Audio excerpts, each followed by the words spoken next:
Hey everyone, and welcome back to our series on savvy grocery shopping. So far, we have covered all the things you should do before you even get to the grocery store. We've even mentioned a few things you should watch out for once you're in the store. But today, we are uncovering the secrets behind the actual grocery store layout and how they are designed to encourage you to spend more money. Now, you may not know this, but stores actually use psychological tactics in their layout to influence customer behavior. So, what exactly does that mean?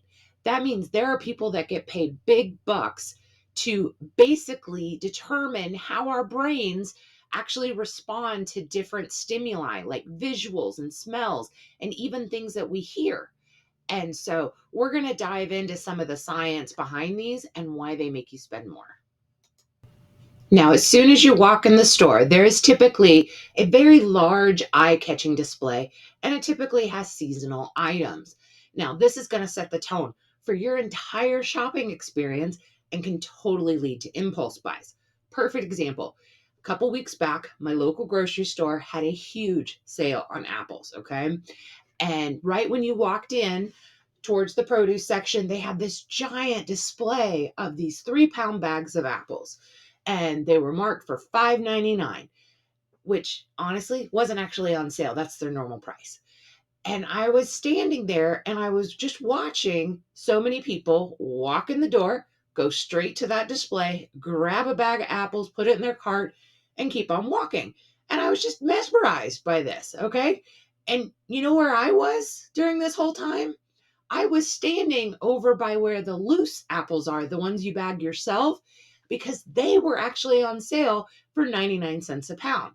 So not only did I get the same amount of apples, the exact same type of apple, but mine cost half. And I got to make sure that none of my apples were like beaten and bruised. And I was just really flabbergasted that all these people didn't even walk over to the regular apples. They just saw the display and grabbed it and kept on going. Now, how many times have you dashed into the grocery store because you needed like bread, eggs, or milk? Just one or two items, not a full grocery shopping list. Well, did you ever wonder why they're completely the furthest point away, like in the far back of the store? It's not because that's the best location for them. Well, it is for the store because they know the longer a customer is in the store, the more likely they will spend more money. And they do that through marketing tactics. So it's very rare for you to run in, grab milk, and then leave. More than likely, you're going to pick up a couple more items too. So you're walking down the aisle, and all of a sudden, you're looking at eye level to pick out your item. Well, you know what? The highest margin on items are typically at eye level. And big brand name companies pay more money to a grocery store to have a more prominent display, which is typically at eye level. And this marketing tactic is also used towards children. And what I mean by that is certain cereals or items that are marketed directly towards kids, think of like fruit snacks and crackers, they typically will be at a lower eye level that is right in line with where a kid would be. Now, the creepiest one is next time you go down the cereal aisle and you see the boxes with the cartoon characters on them, look at the eyes of the cartoon characters. You will notice they are typically pointed down, and that is to make eye contact with your kids. And honestly, that would just totally creep me out. So, another marketing tactic that they use within the location of a grocery store are endcaps. They're the prime real estate for promotions. Okay. And now sometimes an end cap can be a great deal, and others are simply just used for high visibility in order to push products. And what I mean by that is I have noticed personally at my local store that the end caps that are at the front of the store near the checkout are typically the items that are usually on sale that week. So, for instance, I noticed that they had bags of chips on sale for $1.99, and it covered two end caps. Okay.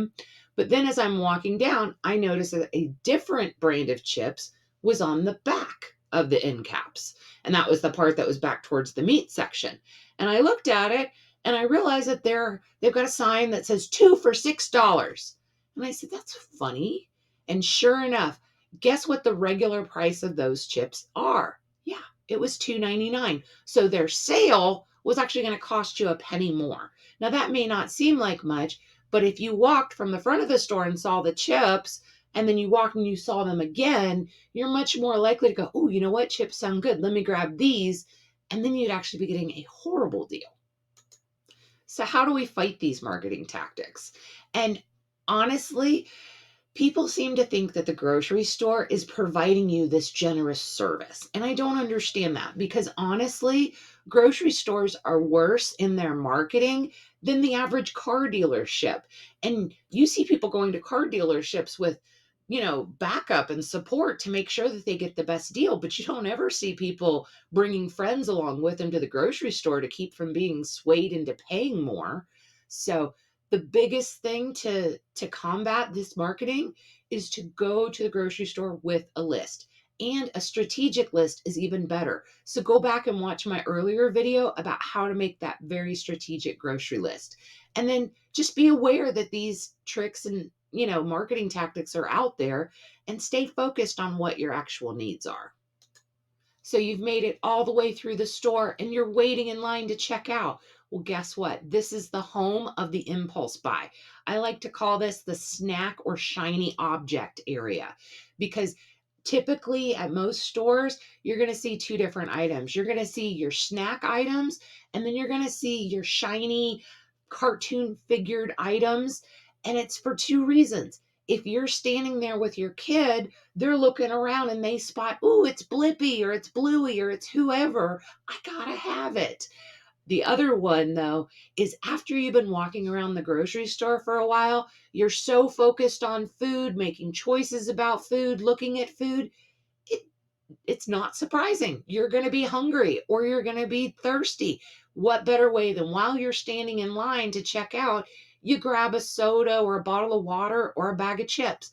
Unfortunately, those items cost way more than the items back on the shelf because they're the small individual package. So if this is you, if you have the tendency to grab from this, before you even go to the store, pack a snack, pack a drink, leave it in your car, and then once you take your groceries out to your car and unload them, have your snack, and then leave knowing that you overcame the impulse to buy really overpriced snacks.